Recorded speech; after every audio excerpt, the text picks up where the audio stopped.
Le bac de français n'est pas un concours de génie littéraire. Ce n'est pas l'épreuve des élèves qui savent tout, ni celle de ceux qui accumulent des citations ou des concepts par cœur.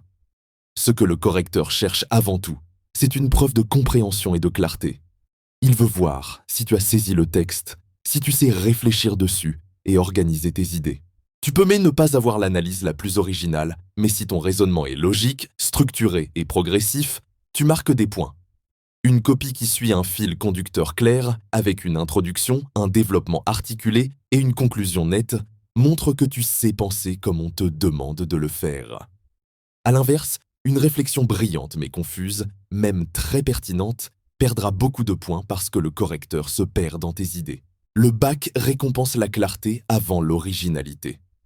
Mieux vaut donc exposer une idée simple mais bien expliquée qu'une analyse compliquée mais mal organisée.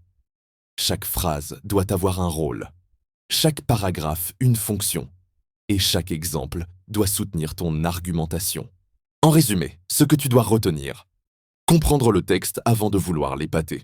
Analyser méthodiquement, phrase par phrase, idée par idée. Structurer ton raisonnement pour qu'il soit limpide. Illustrer tes propos avec des exemples précis sans te perdre dans la surabondance.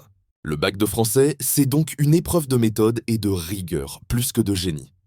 Si tu réussis à montrer que tu comprends, que tu sais organiser ta pensée et que tu construis un raisonnement clair, tu auras déjà fait la moitié du chemin vers la réussite.